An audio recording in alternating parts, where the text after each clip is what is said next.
Hola Natacha, ¿estás? Ah, sí, por supuesto. ¿Cómo le estás pasando?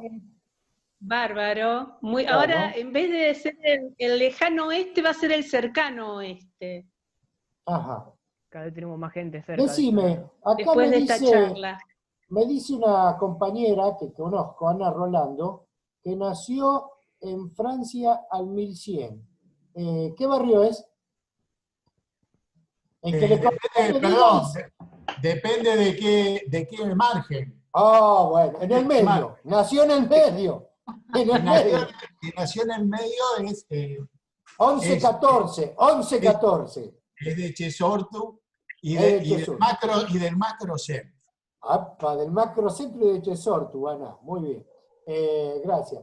Ah, qué buena foto Bueno, esta, Natu. Dale. sí, esta foto es una escuela en Barrio Belgrano, es de 1928, es del archivo fotográfico de la Escuela de Museología. Pero yo quería compartir unas fotos un poco para poner en contraste también lo que estuvieron hablando antes Marcelo y Mateo. Por ejemplo, hay una foto de Almacén de Ramos Generales, que es del archivo de Vildemar. Esa es de esa. Ya que habíamos visto los comercios y Marcelo había referido a que eran de la década del 60 y refirió a los viejos almacenes, bueno, ahí tenemos una imagen. Creo que ese almacén estaba en Mendoza y Campbell, si tengo bien tomado el dato de lo que me comentaba Vildemar, es de 1927, y bueno, los almacenes de Ramos Generales tuvieron una presencia muy fuerte, y también en algunos casos también se constituyeron en las casas de las residencias de los primitivos pobladores de la zona, ¿no? Un El clásico. padre de Alfonsín Storni. Ajá.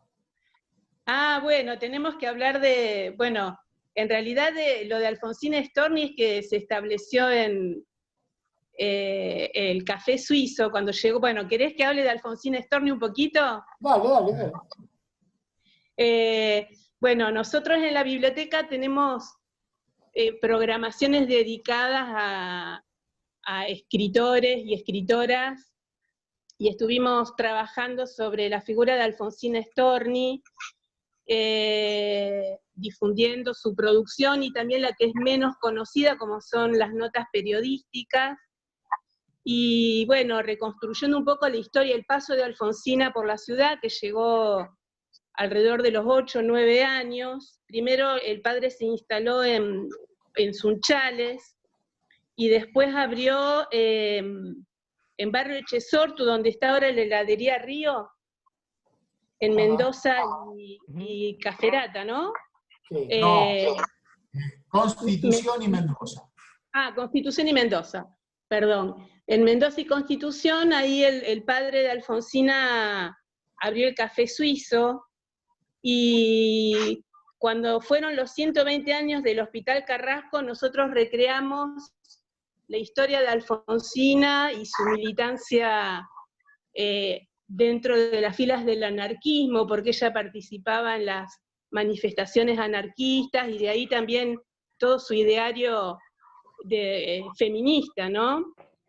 Y muy combativo, porque generalmente hay una imagen un poco romántica a través de la canción de Alfonsina y el mar, y lo que nosotros hicimos es desromantizar un poco esa imagen de Alfonsina y reivindicar su parte más combativa, y ofrecimos, contaba que cuando fueron los 120 años del Hospital Carrasco, con el programa de Turista en mi ciudad, se hizo una posta, un recorrido por el barrio, y representamos una obra de teatro breve que se llama Dispuesta a Todo, porque le pusimos Dispuesta a Todo porque Alfonsina quiere decir dispuesta a todo. Claro.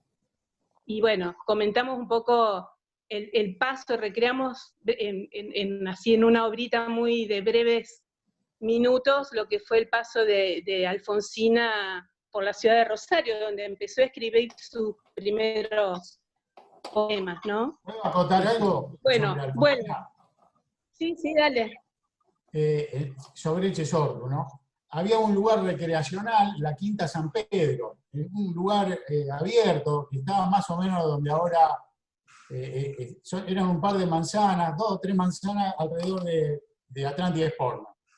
Había un ombú y una casona, y Alfonsina compuso, no sé si se dice así, un poema muy lindo, Anhelos, debajo de la sombra de un famoso ombú, un ombú mítico que lo terminaron sacando allá por los años 40.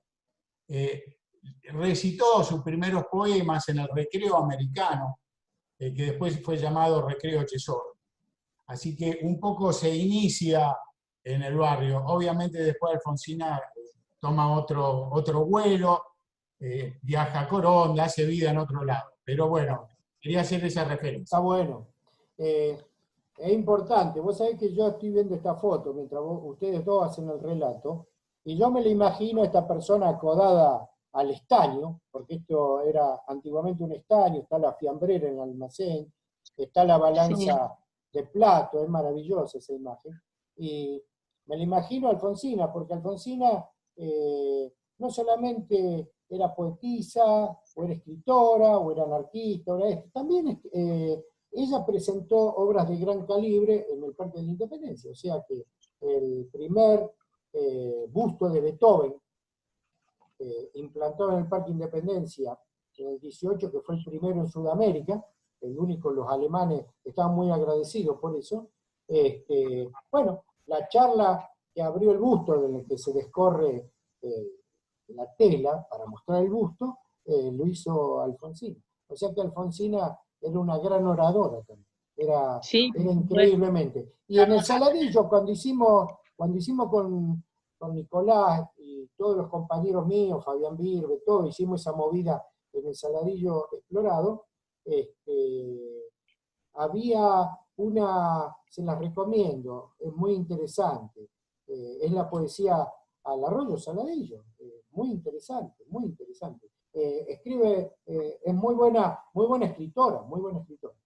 Una referencia fugaz, Sí. tanto como también vale para Emilia Bertollet. Eran mujeres que estaban en una sociedad, si bien ahora sigue siendo machista, imagínense en esa época, ¿no? Eran mujeres muy valientes. Sí, se abrieron paso en Buenos Aires, y hay fotos de ellas dos rodeadas de 20 o 30 personas ilustres, ¿no? Ilustrísimas, si se quiere. Emilia Bertollet tiene 2 retratos de Irigoyen, así que imagínate los calibres de estas dos mujeres. Buenísimo. Natacha, la foto esa, ¿qué otra? Bueno, este bloque, que también era de vida cotidiana, para enlazar un poco con lo que comentaba Mateo de la zona de inundación, hay una foto de 1940 del reparto de víveres, que era cuando se inundaba Ludueña, porque no había desagües pluviales ni cloacales, entonces las inundaciones convertían el barrio en un gran lago. Y lo que registra la foto, bueno, es un momento de reparto de víveres en el momento después de la inundación, ¿no?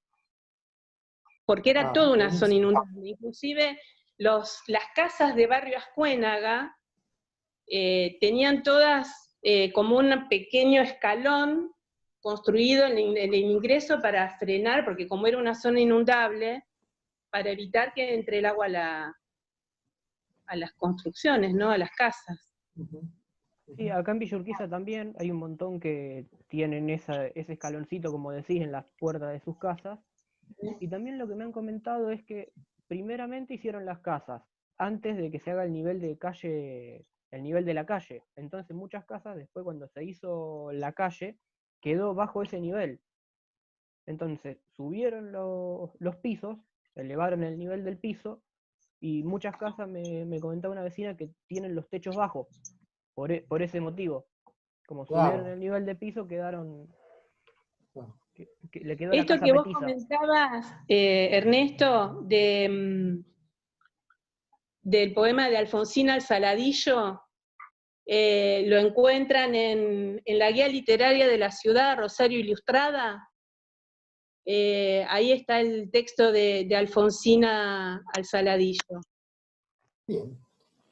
Es un servicio más que presta la Biblioteca Estrada. Por supuesto, hay que hablar de libros. Claro, cada uno en su paño, está claro. Y después, sí. no, a lo mejor para terminar, y dar paso después a los demás. Hay una foto estupenda ahí. ¿Cuál querías ver? Yo quiero ver la de Belgrano.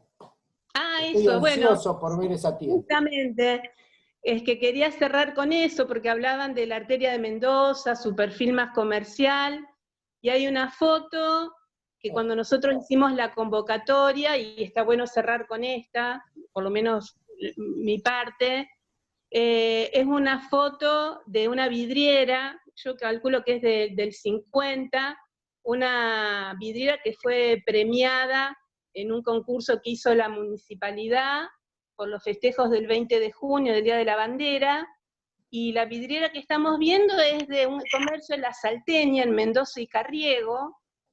Esta foto la cedió Jorgelina Bud, y este año este comercio cumple 90 años. Claro. En el barrio. La foto es la que estamos... ¿no? ¿Cómo? ¿Sigue existiendo el comercio, me parece? Sí, este año cumple 90 años.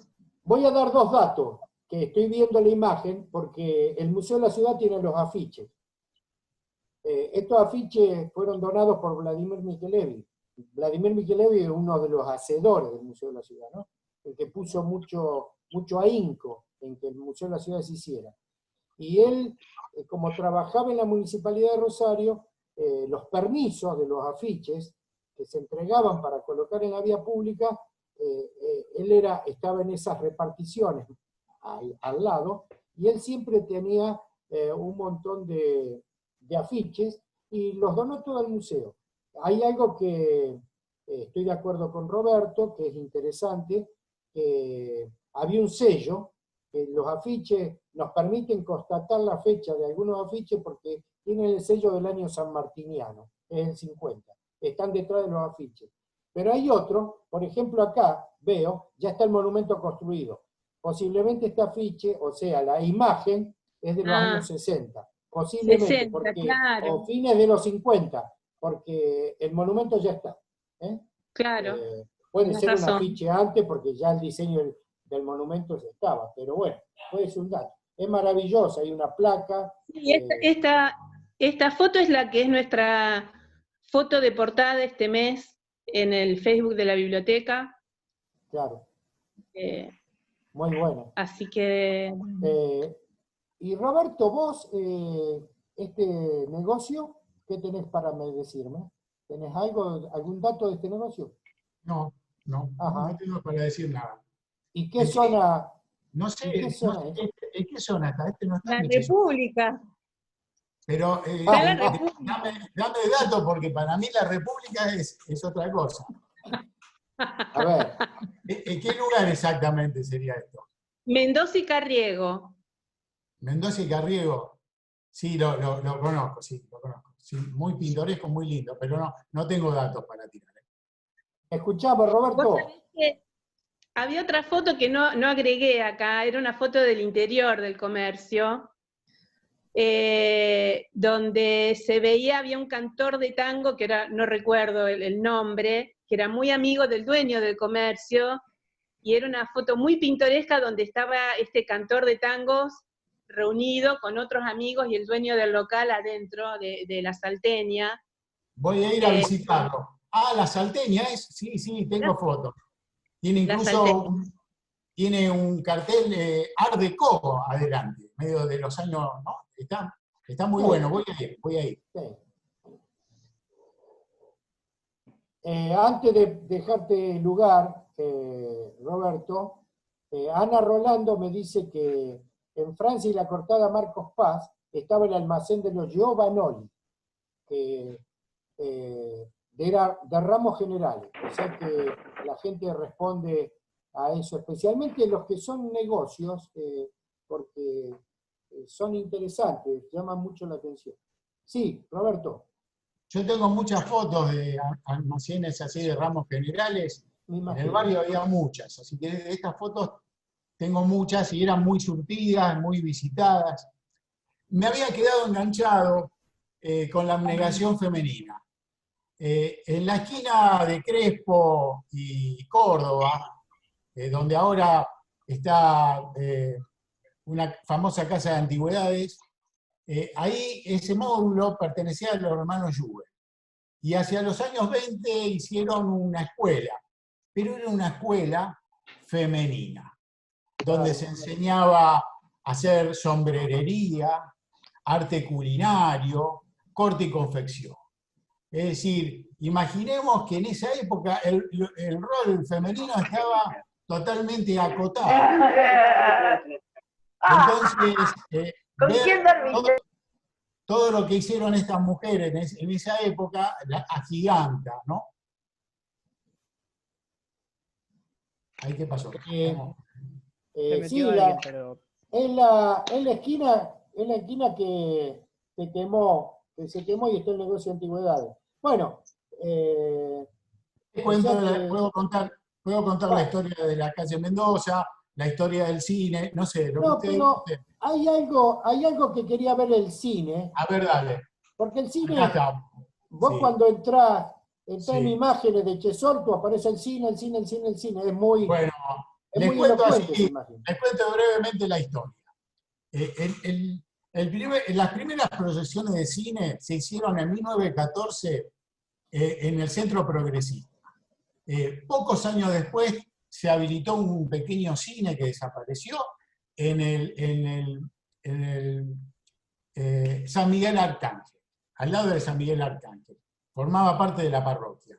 Pero en ese, volveme al cine. En ese, bueno, está bien, está esa. En la manzana de Alsina, 3 de Febrero, Lavalle y Mendoza, ahí funcionaba el recreo americano, ¿no? Que era todo un lugar abierto, que se hacían romerías, se hacían todo tipo de festividades. Eso lo adquirió la dupla Invencible y pasó a llamarse Recreo Chesolto. Lo que vemos en la foto es el primer cine Chesolto, que era un galpón que lo regenteaba un matrimonio, una familia, bueno, pero eran épocas de cine mudo. Siempre cuento que la hija tocaba el piano de fondo de las películas. Bueno, y la gente se exaltaba mucho en el cine. En la calle, por ejemplo, donde está la farmacia La Fe, en la calle Mendoza y Avellaneda, el corazón del barrio, había ahí un cine moderno, que lo cerraron por las grescas que se armaban mientras pasaban películas. Es decir, la gente era como salvaje, ¿no? El que proyectaba la película se paseaba con un rebenque, no sabía ni hacer una cola, por ejemplo. Así que no todo tiempo pasado fue mejor. Poco tiempo después, en el año 1937, se construye el Cine Palace Chesolto, de la otra foto. Bueno, este cine fue el más importante de la ciudad, fue hecho por la empresa Echesortu, ya habían muerto Casiano Casa y Echesortu en el 37, y tenía una especie de snack bar en el ingreso, que eso era una novedad para la época, calefacción con radiadores, habían hecho importar unos equipos de RCA de Estados Unidos, ya había una estructura resistente por su forma, que hacía que no tuviese columnas, pantalla panorámica, insonorización, que para la época era una locura, ¿no? Una cosa muy moderna. Pues este cine funcionó un montón de tiempo y esta foto es tremenda porque es el momento que cierra, que es 1982, el último momento del cine. Y después de esto pasó a ser la mítica discoteca Space. Qué bueno. ¿Sí, Mateo? No, quería preguntarle cuántas salas tenía. Si tenía una sola sala o varias. ¿De cine? Sí. Una. De cine yo te diría que es esta. Hubo otros cines en otros lugares, pero fueron desaparecidos. Pero ¿cuántas salas tenía una sola sala? Una sala tenía 1.700 butacas. Una sola gigante. Esta foto es muy significativa porque muestra en este cine se concentra todo lo que es el Art Deco de todos los cines de Rosario, ¿no? Prácticamente todo. Pero Sí, señor. fíjense al lado,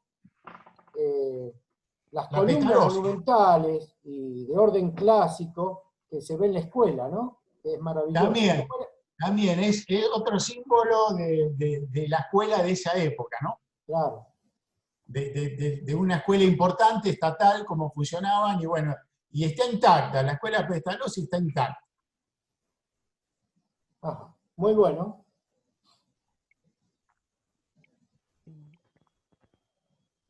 Bueno, esta foto, yo siempre digo que es como que estamos viendo a través del parabrisas del tiempo. 1968. En el fondo se ve el edificio Aciso 1 en plena construcción. Se inauguraría un año después. Y fíjese la rusticidad del empedrado, los míticos negocios que los viejos recordamos. Y bueno, era esa calle Mendoza, con 4 veces menos, un Rosario con 4 veces menos habitantes que ahora. Jugábamos a la pelota en la calle, en las cortadas, es decir, era otro ritmo, ¿no? Cuando hago las fotos 30 años después, aunque parezca mentira, el presente es como que sale beneficioso. Hay muchos más árboles, están las cosas mucho, aunque parezca mentira, en la comparación pierde. Pero el pasado es invencible. El recuerdo, el lugar donde uno creció, bueno, eso no va a ser nunca derrotado. Bien, es bueno eso. Y más esos recuerdos de la Plaza Buratovich, maravillosa. Bueno, esta plaza tiene una historia interesante. El mayor Buratovich, algunos dicen que era austríaco, otro un croata, era un agrimensor que trabajó con el general Roca. El barrio le puso la Victoria por su esposa. El lugar de la plaza, él lo dona para que se haga la plaza, por una cuestión burocrática, muere esperando lo que no sucede. Se armó ahí lo que se llamó la vizcachera de Doña Luciana, que era como una especie de basurero con un lodazal, no quiero ni imaginarme. Al frente ya se había inaugurado, porque él vendió las tierras a la arquidiócesis de San Miguel Arcángel. Ya cuando se inaugura la primer parroquia en 1912, ya no se habla más del barrio La Victoria, se habla oficialmente del barrio Echesortu. Es decir, que la palabra Echesortu es como que pasó a ser toda la zona de Echesortu. Bueno, ese lugar, los deudos amenazaron con retirar la donación. Y ahí fue cuando recién la municipalidad empieza a hacer la plaza, y en 1924 la inauguran con una gran pompa, con una proyección al aire libre de cine. Esa fuente, decían que la habían traído de Inglaterra, en realidad fue hecha en talleres municipales y estuvo en la Plaza Sarmiento también. Y bueno, y tiene toda una historia de un robo, y también hay una historia que cuenta un amigo, Yassi Gómez, del Grupo Irreal, que, bueno, alguna vez la policía los rodeó en época de la represión. En ese lugar pasaron muchas cosas. Bueno. Al frente de la plaza está el Club Echesortu, un club importantísimo, donde en los años 60 todas las figuras que salían en el programa de Nicolás Pipo Mancena cantaron ahí Los Cinco Latinos, Los Gatos, Sandro, qué sé yo, Billie Holiday, por decirlo. En una oportunidad pude hablar con Lito Nevia y me contó una anécdota que se presentó en el Club Echesortu, pero estaban de moda Los Gatos y él se presentó con un grupo alternativo de música experimental, fusión, era todo instrumental, y los organizadores lo habían presentado como que venían Los Gatos. Así que a la salida prácticamente se lo querían merendar a Lito. Muy bueno. Sí, esa plaza tiene muchísima historia. Algo que te quiero agregar sobre la fuente, nada más un dato. El Museo de la Ciudad, durante un tiempo largo tuvo que custodiar, porque le llevaron, cuando esta fuente fue vandalizada y fue robada, los gansos que tiran agua la teníamos nosotros en el Museo de la Ciudad. En custodia. Bueno, lo teníamos en custodia. Lo único que yo creo es que, no sé si es rosarina, por la factura. Me parecería de índole europea porque los rosarinos en esa época había mucha guita como para importar. Y estas cosas se podían importar tranquilamente para la fuente pública, pero no importa. Pero el dato es que nosotros en el Museo de la Ciudad custodiamos los gansos esos que después se colocaron. Yo te cuento lo que dice Nicolás de Vita en su libro, ¿no? Sí, había ahí unos gansos, había angelitos. El robo fue muy extraño. Aparentemente, no sé, aparentemente alguien de la municipalidad, no sé cómo ocurrió, golpeó la fuente, algo se rompió y se llevaron las figuras como para, prefirieron hacerlo pasar como un robo a que fuese una negligencia. Así que hubo toda una especie de misterio, donde se acusó a un montón de gente. Claro, hubo toda una historia. Es lo que pasa siempre. Siempre pasan esas cosas, claro. Y a veces el depositario de las cosas robadas, vandalizadas o así, es el Museo de la Ciudad, o era el Galpón 7, donde iba toda la estatuaria urbana, porque ahí la cuidaban, la custodiaban. Gracias, Roberto. Muy bueno. Marcelo. Ahí estamos. Listo. ¿Qué tal, Marcelo? ¿Cómo andás? Estamos de nuevo. ¿Pudiste tomar algún té, algún café, algo? Tomamos algo, ya tomamos algo, ya estamos desayunados, bien. Bueno. Fuertes. Bueno, ¿vamos con la última tanda? Sí, vamos. Vamos con la última tanda y vamos a ver otro tipo de fotos que tienen que ver con la sociabilidad del barrio, ¿sí? Con cómo se juntaba la gente, cómo era su vida cotidiana, cómo era su esparcimiento, ¿sí? Bueno, y a pedido del público acá tenemos algo de lo que era el Club Libertad, ¿sí? Este era el equipo de básquet femenino del Club Libertad, que fue muy importante en los años 70. Uno se puede imaginar, ¿sí?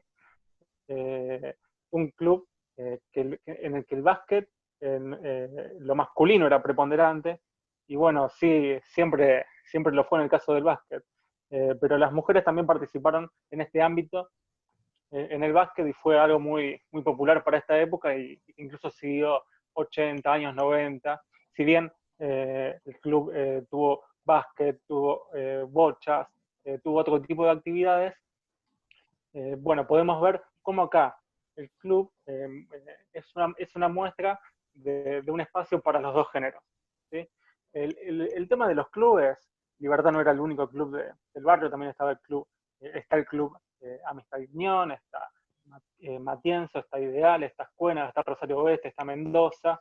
Es una cuestión que empieza a surgir en los años 20, en los años 30, ¿sí? y que es un espacio de sociabilidad alternativo al de las clases altas que proponía, por ejemplo, el recreo de infantes, ¿sí? Que habíamos hablado al principio, ¿sí?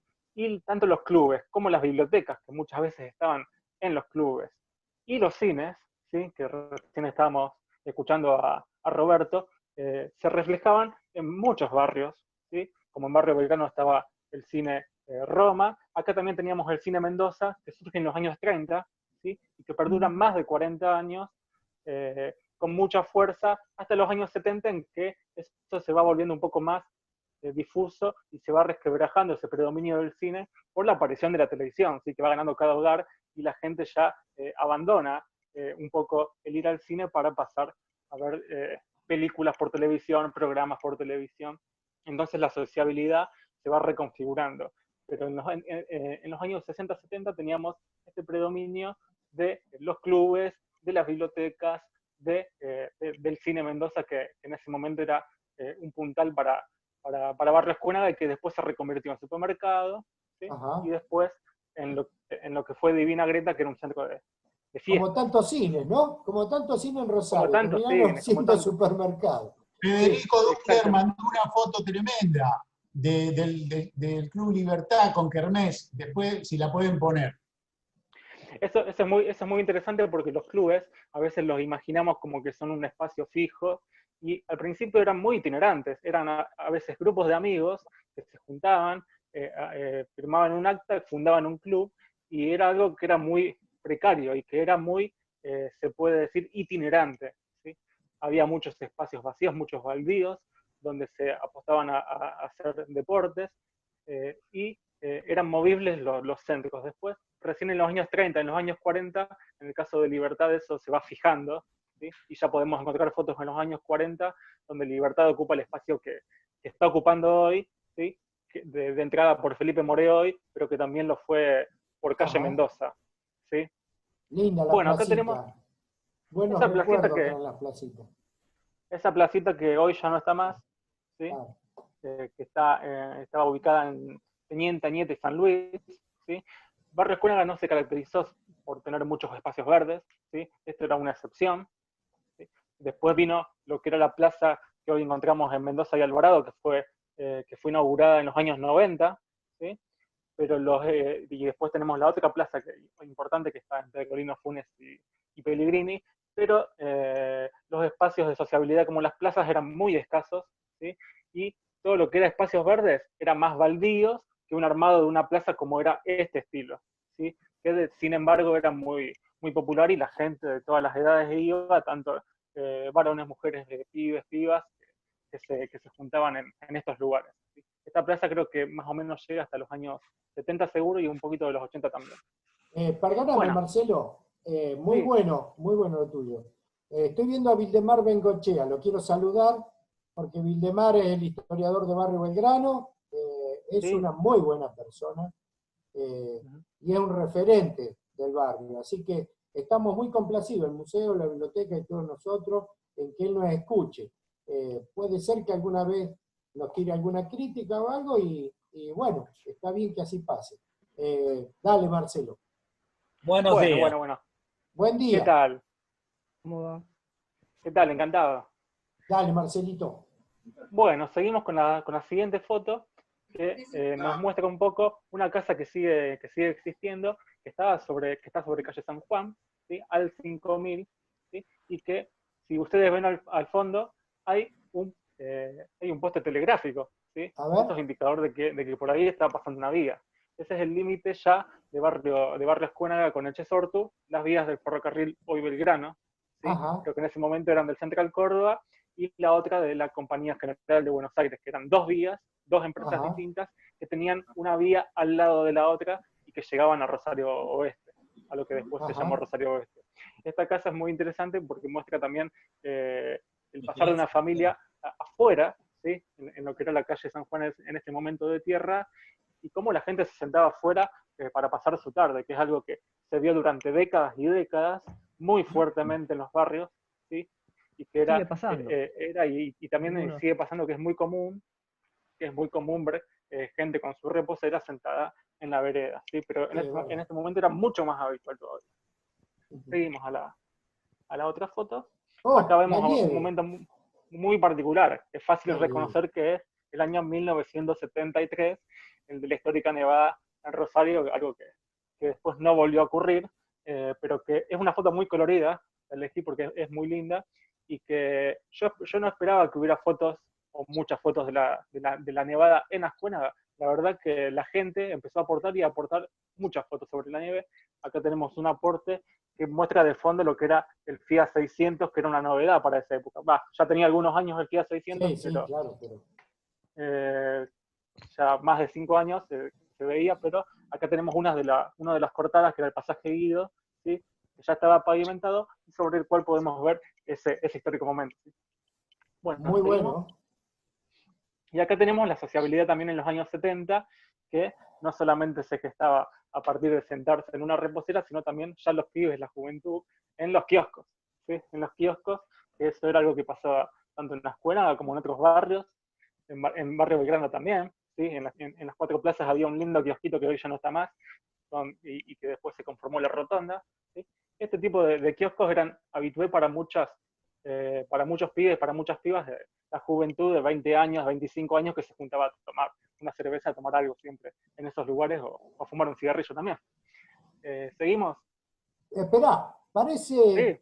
Vuelve, Fabián. Parece algo muy interesante. Parece la tapa de un long play de la época, ¿no? Y algo atrás, muy interesante es la vestimenta también, que era sí, de pero época, atrás era de los también se ve- mediados de 70. Sí. Y en la época de los pantalones, abajo, mírenlo, pata de elefante, arriba bien ceñido al cuerpo, y las camisas casi ajustadas, muy ajustada al cuerpo, y Sí. aparece la propaganda de Pomelo 12. De Pomelo 2 y la vieja de Pomelo, Sevenache se ve abajo increíble, muy buena, muy tapada, ¿no? Sí. Sí, este era el pasaje español y Camilo al lado. Y acá tenemos algo que tenemos que ir más de 30 años para atrás, ¿sí? Esta era la sastrería Taboga, que se encontraba en calle Mendoza, ¿sí? Se ve muy débilmente la línea de tranvía, ahí si ustedes la ven abajo, ¿no? Y se ve una familia que pone el vestir también de esa época, que era un vestir muy distinto al de los 70 y muy distinto al actual, ¿sí? Y muy distinta también la pose de la foto. Eso es algo también muy interesante de ver cómo se posaba diferente para una foto, y eso también se puede ver en cada barrio, en cada zona, en cada región. Y bueno, el caso de este comercio también, que hoy tiene otro tipo de actividades de este comercio, o sea, ya no es más una sastrería, sino que es otra cosa, pero que sigue estando tal cual se lo ve ahí. Y después teníamos la última foto, que es una vista ya un poco más aérea de lo que es Ascuénaga y de lo que es la zona.